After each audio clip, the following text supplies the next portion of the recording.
കഴിഞ്ഞ ദിവസം ഞാൻ ഇൻസ്റ്റാഗ്രാമിൽ ഒരു സ്റ്റാറ്റസ് ഇട്ടിരുന്നു. ഞാനൊരു ഹോസ്പിറ്റലിൽ ചെക്കപ്പ് പോയി ബന്ധപ്പെട്ട് കിടക്കുന്നത്. അപ്പം ഒരുപാട് പേര് ചോദിക്കുന്നത് എന്ത് പറ്റി എന്നുള്ളത്. അതുപോലെ തന്നെ ഒരുപാട് പേര് ജവഹറിനൊക്കെ മെസ്സേജ് അയക്കുന്നുണ്ട്, മല്ലുവിന് എന്ത് പറ്റി, ആരൊക്കെ പറഞ്ഞു എനിക്ക് ഹാർട്ട് അറ്റാക്ക് ആണെന്നൊക്കെ പറഞ്ഞു.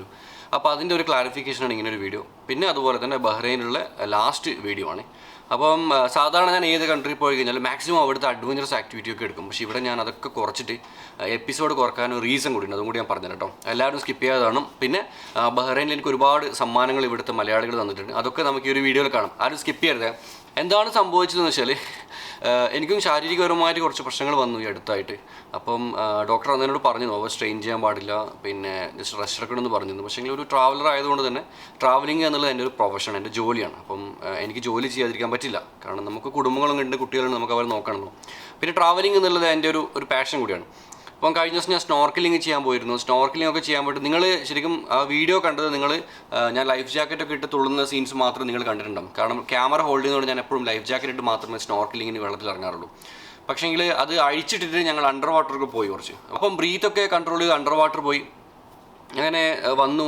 തിരിച്ചു വരുമ്പോഴേക്കും എന്താ അറിയില്ല, ഉപ്പോളം കയറിയിട്ട് എന്താണെന്ന് അറിയില്ല, എനിക്ക് ഭയങ്കര ചെസ്റ്റ് പെയിനും അതുപോലെ ശ്വാസം വലിക്കെടുക്കാൻ പറ്റത്തില്ല. അങ്ങനെ കുറച്ച് കുഴപ്പങ്ങളുണ്ടായി. പിന്നെ അപ്പോൾ ഞാൻ കരുതി കുഴപ്പമില്ല പോയിക്കോളെന്ന് ചോദിച്ചു. പിന്നെ അതിന് ശേഷം എനിക്ക് ഫീൽ ചെയ്യാൻ തുടങ്ങി സ്റ്റാമിന വരുന്നില്ല. എനിക്ക് ഭയങ്കര സ്റ്റാമിന കുറവ്, എന്താണെന്ന് എനിക്ക് മനസ്സിലാകുന്നില്ല. അപ്പം പിന്നെ കോവിഡ് ഒന്നല്ല, കാരണം നാട്ടിൽ നിന്ന് വരുമ്പോൾ ഞാൻ ടെസ്റ്റ് ചെയ്തിട്ടുണ്ട്. ഇവിടെ വന്ന് ഒരു ടെസ്റ്റ് ചെയ്തു, രണ്ടാമത്തെ ടെസ്റ്റ് ചെയ്തു, മൂന്നാമത്തെ ടെസ്റ്റും ചെയ്തു. ടോട്ടൽ 4 ടെസ്റ്റ് ഞാൻ ഈ ഒരു 14 ദിവസം ചെയ്തിട്ടുണ്ട്. RT-PCR 4 നെഗറ്റീവാണ്. അങ്ങനെ ഞങ്ങൾ കഴിഞ്ഞ ദിവസം ഞങ്ങൾ വേറെ ഒരു കടലിൽ പോയി കണ്ടപ്പോൾ ഞാൻ ജസ്റ്റ് തുള്ളി മീൻസ് ചാടിയപ്പോഴും പിന്നെയും ഇതേ പ്രശ്നം തന്നെ. അങ്ങനെയാണ് ഹോസ്പിറ്റലിൽ പോയത്. ഹോസ്പിറ്റലിൽ പോയി ഞങ്ങൾ ECG എടുത്തു, കംപ്ലീറ്റ് ബോഡി ചെക്കപ്പ് കംപ്ലീറ്റ്. ഇവിടെ ബഹ്റൈൻ മനാമയിലെ ഷിഫാൽ ജസീർ ഹോസ്പിറ്റലാണ് പോയത്.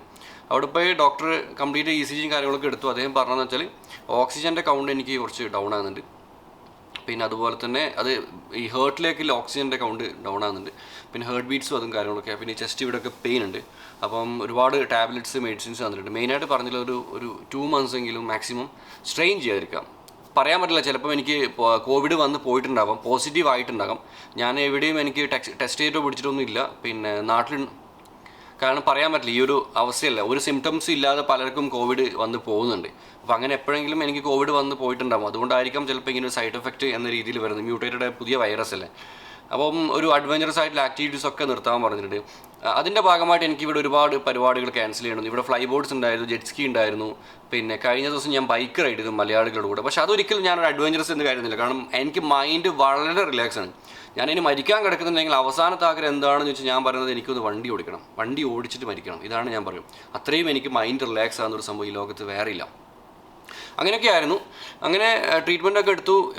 ഞാൻ ജസ്റ്റ് ഒരു ഫോട്ടോ ഇൻസ്റ്റയിൽ ഇട്ടിരുന്നു. അപ്പം സോറി കേട്ടോ, ഒരുപാട് ആൾക്കാർ പാനിക്കായിട്ടാണ് തോന്നുന്നത്. പിന്നെ അങ്ങനെ പേടിക്കാനൊന്നുമില്ല. സോ ഹാപ്പിയാണ്, ഞാൻ ഓക്കെയാണ്, ഒരു കുഴപ്പമില്ല, ഐ എം റെഡി. പക്ഷേങ്കിൽ ഇപ്പം കണ്ടോ സംസാരിക്കുമ്പോൾ തന്നെ എനിക്ക് ശ്വാസം മുട്ടാൻ തുടങ്ങി. അങ്ങനെയുള്ള കുറച്ച് ബ്രീത്തിങ് ഇഷ്യൂസാണ്. അപ്പോൾ അതിൻ്റെ ഭാഗമായിട്ട് എനിക്കിപ്പോൾ ഇനി ബ്രീത്തിങ് റിലേറ്റഡ് ഇപ്പം യോഗ കാര്യങ്ങളൊക്കെ ചെയ്യണം. അതൊക്കെ ഇനി ചെയ്യും. അടുത്ത രാജ്യം UK ആണ്. UK ഇപ്പം എൻട്രൻസ് കിട്ടുമോ ഇല്ലയോ എന്നറിയില്ല. ഈ ഒരു സിറ്റുവേഷനിൽ എങ്ങനെയാണ് അവർ ഇന്ത്യൻസിനെ ട്രീറ്റ് ചെയ്യുന്നത് നമുക്ക് പറയാൻ പറ്റില്ല. കാരണം ഞാൻ വാക്സിൻ അടിച്ചിട്ടില്ല, അറിയാമല്ലോ. ഒരു ഇന്ത്യക്കാരൻ്റെ ഇപ്പോഴത്തെ ഏറ്റവും വലിയ വേദന എന്ന് പറയുന്നത് വാക്സിൻ കിട്ടാനല്ല. വളരെ സങ്കടമുണ്ട് മനസ്സിൽ. പണ്ട് നമ്മൾ ചൈനക്കാരെ കാണുന്ന പോലെയാണ് ഇപ്പം എല്ലാവരും ഇന്ത്യക്കാരെ കാണുന്നത്. സത്യം, ഒരു എയർപോർട്ടിലും എൻട്രിയോ അല്ലെങ്കിൽ ഒരു രാജ്യങ്ങളും നമ്മൾ സ്വീകരിക്കുന്നില്ല. പിന്നെ എനിക്കൊരു റെസിഡൻസി കാർഡ് ഉണ്ടായിരുന്നെങ്കിൽ എനിക്ക് ഇവിടെ ഈ ബഹ്റൈനിൽ എനിക്ക് വാക്സിൻ അടിക്കാമായിരുന്നു. പക്ഷേ എനിക്ക് അതുമില്ല. ഇനി എനിക്ക് വാക്സിൻ അടിക്കണമെങ്കിൽ എനിക്ക് UAE പോകണം. UAE പോയി വാക്സിൻ അടിച്ചിട്ട് UK പോകുകയെന്ന് വെച്ച് കഴിഞ്ഞാൽ UAE എന്ന് പറയുന്നത് UKയുടെ റെഡ് ലിസ്റ്റിലുള്ള രാജ്യമാണ്, ഇന്ത്യ പോലെ തന്നെ. അപ്പോൾ അവിടുന്ന് നമ്മൾ 14 ദിവസം വേറെ രാജ്യത്ത് നിന്നാൽ മാത്രമേ നമുക്ക് UK പോകാൻ പറ്റൂ. ചുരുക്കി പറഞ്ഞാൽ ഒരു ഇന്ത്യക്കാരന് ഈ ലോകത്ത് വാക്സിൻ കിട്ടാൻ ഒരു വഴിയുമില്ല. വളരെ സങ്കടമാണ്. സ്വന്തം രാജ്യത്ത് വാക്സിൻ ഇല്ല.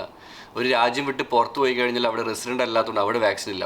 അപ്പോൾ കൊറോണയ്ക്കെതിരെ ഇപ്പം പ്രത്യേകിച്ചിട്ട് നമുക്കൊന്നും ഇല്ല. നമ്മുടെ രക്ഷ നമ്മൾ നോക്കിക്കോളൂ, അത് ഇത്രയേ ഉള്ളൂ, വേറെ ആരുമില്ല നമ്മൾ നോക്കാൻ.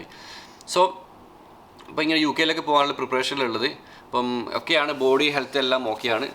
ഫൈനൽ കോവിഡ് ടെസ്റ്റും നെഗറ്റീവാണ്. സോ അപ്പം പ്രിപ്പയറിങ് ടു മൂവ്. പിന്നെ ബഹ്റൈനിൽ ശരിക്കും ഞാൻ പറഞ്ഞിരുന്നു, ഇറങ്ങുന്ന വീഡിയോയിൽ ഞാൻ പറഞ്ഞിരുന്നു 36 ദിനാറാണ് കോവിഡ് ടെസ്റ്റ് എന്ന് പറഞ്ഞത്. ആ 36 ദിനാറ് നിങ്ങൾ പേ ചെയ്യുന്നത് 3 ടെസ്റ്റിന് വേണ്ടിയിട്ടാണ്. കാരണം ഇവിടെ വന്ന അന്ന് ഒരു ടെസ്റ്റ് ഉണ്ടാവും, അതിന് 12 ദിനാർ. എഗെയിൻ നിങ്ങൾക്കൊരു എനിക്ക് തോന്നുന്നൊരു 10-ാം തീയതി 5 ദിവസം കഴിഞ്ഞ് വേറൊരു ടെസ്റ്റ് ഉണ്ട്, അതിന് 12 ദിനാർ. അത് കഴിഞ്ഞിട്ട് എഗെയിൻ ഒരു 5 ദിവസം കഴിഞ്ഞ് 5-6 ദിവസം കഴിഞ്ഞ് വേറൊരു ടെസ്റ്റ് ഉണ്ട്. അപ്പോൾ 3 RT-PCR ടെസ്റ്റിനും കൂടിയിട്ടാണ് ഈ ഒരു 36 ദിനാർ എയർപോർട്ടിൽ പേ ചെയ്യുന്നത് കേട്ടോ. ഇവിടെ വന്നിറങ്ങുന്ന എല്ലാവരും വിസിറ്റിങ്ങിനായിക്കോട്ടെ അല്ലെങ്കിൽ നിങ്ങളിവിടെ ട്രാൻസിറ്റ് പോകാൻ ഇവിടെ വരുന്ന എല്ലാവരോടാണ് നിങ്ങളെല്ലാവരും ഇവിടെ വന്ന് ടെസ്റ്റ് ചെയ്യാൻ മറന്നു വരുത് കേട്ടോ. പിന്നെ എന്താ പറയുക, ബഹ്റൈൻ അടിപൊളിയാണ്, സൂപ്പർ ഹാപ്പി. കാരണം GCC കൺട്രിയിൽ ഒമാൻ കഴിഞ്ഞാൽ പിന്നെ ഈ ലോക്കൽസിൻ്റെ സ്വഭാവം മീൻസ് ഇവിടുത്തെ നാട്ടുകാർ മറ്റുള്ള രാജ്യക്കാരോട് പെരുമാറുന്ന സ്വഭാവത്തിൽ ഇവരൊക്കെ ബെസ്റ്റാണ്. നമ്മളോടൊക്കെ വളരെ നല്ല രീതിയിലാണ് സംസാരിക്കുന്നത്. കാരണം മറ്റ് കൺട്രീസിനെ അപേക്ഷിച്ചിട്ട് ബഹ്റൈനീസിനും ലോക്കൽസിന് ഫിനാൻഷ്യലി കുറച്ച് ബാക്ക്ഗ്രൗണ്ടിൽ ആൾക്കാരാണ്. പക്ഷെ എല്ലാ ജോലികളും ചെയ്യുന്ന ബഹ്റൈനികളെ നമുക്കിവിടെ കാണാൻ പറ്റും. അതുകൊണ്ട് തന്നെ പാവപ്പെട്ടവർക്ക് ഇടയിലാണ് ശരിക്കും പറഞ്ഞാൽ നല്ല മനസ്സ് ഉണ്ടാവുന്നത് അധികം. അപ്പോൾ അവർക്ക് പാവങ്ങളാണ്, അപ്പം അവരും നമ്മളോടൊക്കെ നല്ല എന്താ പറയുക നല്ല സ്വഭാവത്തിലാണ് പെരുമാറുന്നത്. പക്ഷേ എനിക്ക് ആകെയുള്ളൊരു സങ്കടം എനിക്ക് ഇവിടെ ഓവർ എക്സ്പ്ലോർ ചെയ്യാൻ പറ്റിയിട്ടില്ല എന്നാണ്. ബഹ്റൈൻ എന്ന് പറയുന്നത് കൊച്ചു രാജ്യമാണെങ്കിൽ ഇവിടെ ഒരുപാട് കാര്യങ്ങൾ നമുക്ക് എക്സ്പ്ലോർ ചെയ്യണം, ഒരുപാട് കാര്യങ്ങൾ എക്സ്പ്ലോർ ചെയ്യണം. നമ്മൾ വിചാരിച്ച പോലെയൊന്നുമല്ല, പിന്നെ ഒരുപാട് എക്സ്പ്ലോർ ചെയ്യാണ്ട്. ഞാനിവിടെ ഒരുപാട് റിസോർട്ട്സൊക്കെ ഉണ്ട് ഇവിടെ. അതുപോലെ തന്നെ ഒരുപാട് ആൾക്കാർക്ക് വീക്കെൻഡ് ആഘോഷിക്കാൻ പറ്റും. ബീച്ച് സൈഡാണ്. ഇപ്പോൾ ഇവിടെ പൈസ ഉണ്ടെങ്കിൽ ഒരിക്കലും ഞാനൊരു ബൈക്ക് എടുക്കില്ല, ബൈക്കിന് പറഞ്ഞാൽ ഞാനൊരു ബോട്ട് എടുക്കും. അതാണ് ഇവിടെ കാറോ ബൈക്കോ എടുക്കുന്നതിനേക്കാൾ കൂടുതൽ നമുക്കൊരു ബോട്ട് എടുക്കുന്നതാണ് നല്ലത്. ഒരുപാട് ഐലൻഡ്സ്, ഒരുപാട് അണ്ടർ വാട്ടർ ആക്ടിവിറ്റി. ഇവിടെ ഒരു വെള്ളത്തിനിടയിൽ വലിയൊരു ഫ്ലൈറ്റില്ലേ നമ്മുടെ വിമാനമൊക്കെ ഇറക്കി വെച്ചിട്ട് അവർ പിന്നെ ടൂറിസവുമായി ബന്ധപ്പെട്ട ആക്ടിവിറ്റീസൊക്കെ ചെയ്യുന്നുണ്ട്. എനിവേ എല്ലാവർക്കും എന്താ പറയുക ഫ്യൂച്ചറിലൊരു നല്ലൊരു ടൂറിസ്റ്റ് റിലേറ്റഡ് കൺട്രി ആവുമെന്നാണ് എൻ്റെ ഒരു പ്രതീക്ഷ. അപ്പം ഇവിടെ മലയാളികൾ അതുപോലെ തന്നെ ലോക്കൽസിനെയും രാജ്യത്തിനെയും പറ്റി പറഞ്ഞതിൽ മലയാളികൾ ഒന്നും പറയാനില്ല, ഭയങ്കര സ്നേഹമാണ്. കഴിഞ്ഞ ദിവസം ഒരുപാട് ഫാമിലിയൊക്കെ ഇവിടെ എന്നെ കാണാൻ വന്നിരുന്നു.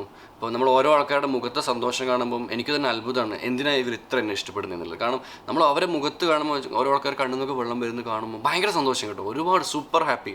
കാരണം ഞാൻ ജീവിതത്തിൽ എന്തെങ്കിലും നേടി എന്ന് തോന്നുന്നത് ഇങ്ങനെയുള്ള ആൾക്കാരെ കാണുമ്പോഴാണ്. നമ്മൾ ഒരുപാട് ഇഷ്ടപ്പെടുന്ന ഒരുപാട് ആൾക്കാരെ കാണുമ്പോഴാണ് ജീവിതത്തിൽ എന്തെങ്കിലും നേടിയെന്ന് തോന്നുന്നത്.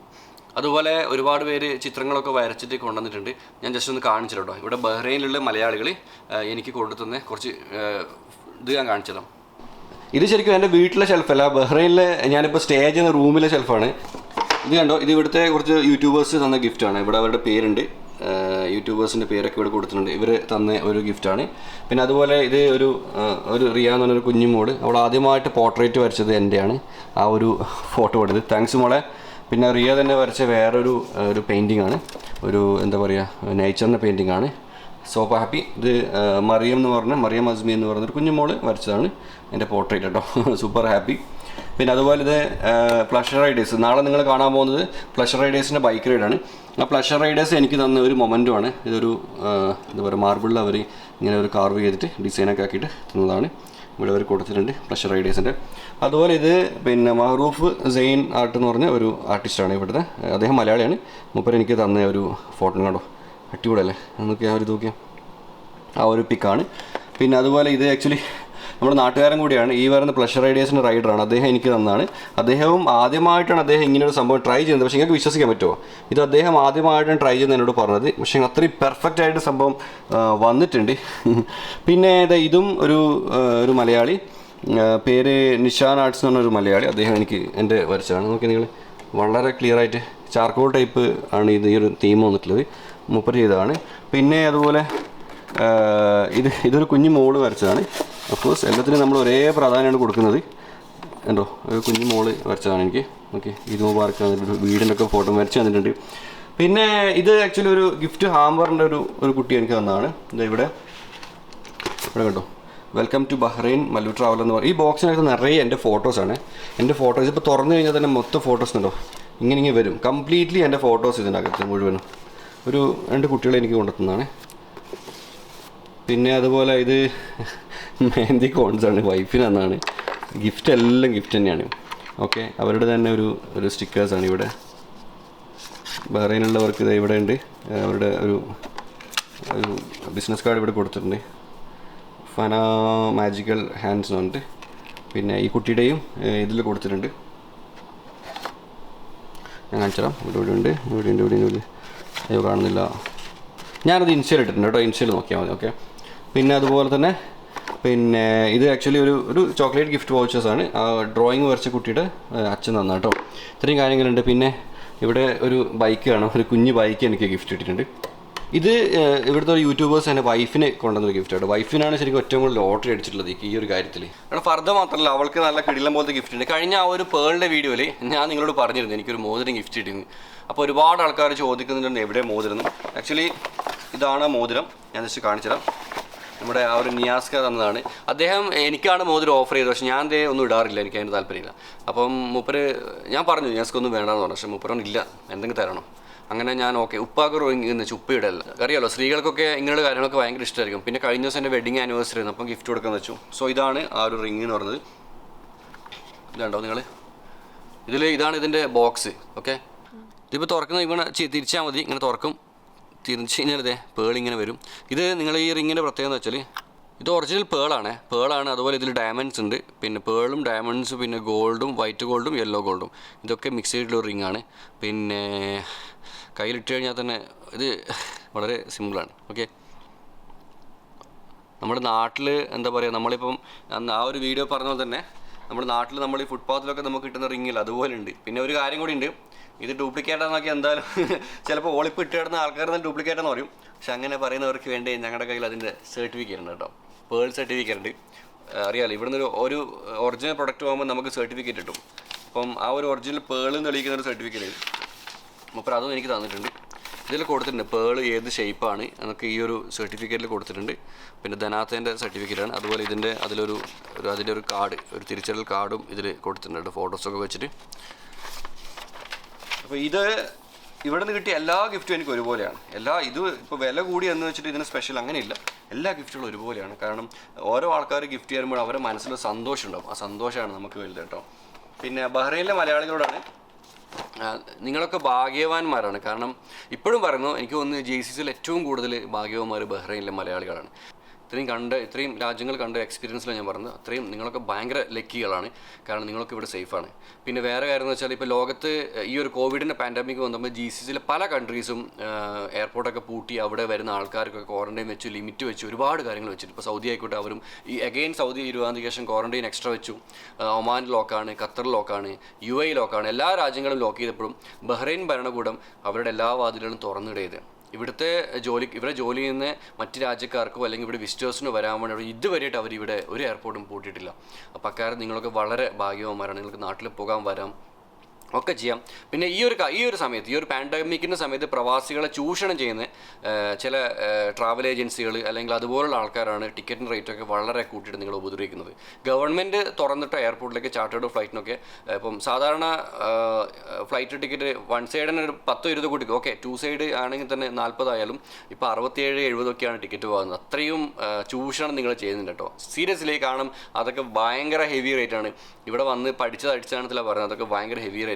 അത് മാത്രമേ നിങ്ങൾക്ക് കുഴപ്പമില്ലൂ. അതല്ലാതെ ഈ ഒരു രാജ്യത്തിൻ്റെ ഭാഗത്ത് നിങ്ങൾക്ക് എല്ലാവിധ സപ്പോർട്ടും ഉണ്ട്. നിങ്ങൾക്ക് ക്വാറന്റൈൻ ആവശ്യമില്ല, നിങ്ങൾക്ക് വരാം, കോവിഡ് ടെസ്റ്റ് ഉണ്ട്, നിങ്ങൾക്ക് കറക്റ്റ് ടൈമിൽ വാക്സിൻ കിട്ടുന്നുണ്ട്, പുറത്തു പോകാനുള്ള ഫ്രീഡം കിട്ടുന്നുണ്ട്.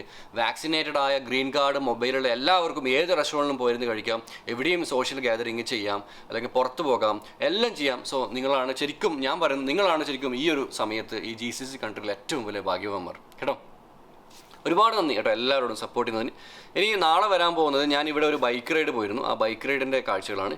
അത് ഞാൻ നാളെ അപ്ലോഡ് ചെയ്യും. അത് കഴിഞ്ഞാൽ പിന്നെ നമ്മൾ അടുത്ത രാജ്യത്തേക്ക് പോകുന്ന വീഡിയോ ആയിരിക്കും കേട്ടോ. അപ്പോൾ ഓവർ സംസാരിക്കാൻ പറ്റുന്നില്ല, ഇനി അങ്ങോട്ട് എനിക്ക് കുറച്ച് ഉഷാർ കുറവായിരിക്കും. ഞാൻ ബോഡിയും കുറച്ച് മെലിയാനൊക്കെ തുടങ്ങിയിട്ടുണ്ടെന്ന് എല്ലാവരും പറയുന്നത്. ഇതാണ് റീസൺ കേട്ടോ. ഒരുപാട് നന്ദി സപ്പോർട്ട് ചെയ്യുന്നത്. നിങ്ങളെ പ്രാർത്ഥനകൾ എന്തായാലും എൻ്റെ കൂടെ ഉണ്ടാവണം. എല്ലാവരും എനിക്ക് വേണ്ടി പ്രാർത്ഥിക്കണം. അതുപോലെ നിങ്ങളെല്ലാവരും സന്തോഷമായിട്ട് കമൻറ്റ് ചെയ്യണം. നിങ്ങളുടെ എന്താ പറയുക, നല്ല മനസ്സ് നിങ്ങൾ തുറന്ന് കാണിക്കണം. കമൻറ്റ് ബോക്സിൽ കാണുന്ന പോസിറ്റീവ് കമൻറ്റ്സാണ് ശരിക്കും പറഞ്ഞാൽ എൻ്റെയൊക്കെ ഗ്ലൂക്കോസ് എന്ന് പറയുന്നത്. അത് നിങ്ങൾ എന്തായാലും ചെയ്യണം കേട്ടോ. പിന്നെ വീഡിയോ ഇഷ്ടപ്പെട്ട ലൈക്ക് ചെയ്യുക. എത്ര ആൾക്കാർക്ക് ഈ വീഡിയോ ഇഷ്ടപ്പെട്ടെന്ന് അറിയാൻ വേണ്ടിയിട്ടാണ്. സബ്സ്ക്രൈബ് ചെയ്യാതെ സബ്സ്ക്രൈബ് ചെയ്യും. കൂടെ നിൽക്ക്. ലോകം നിങ്ങളെ കാണിക്കാൻ ഞാനുണ്ടാവും. എന്നെക്കൊണ്ട് പറ്റുന്ന എൻ്റെ അവസാന ശ്വാസം വരെ ഞാനത് ചെയ്യും.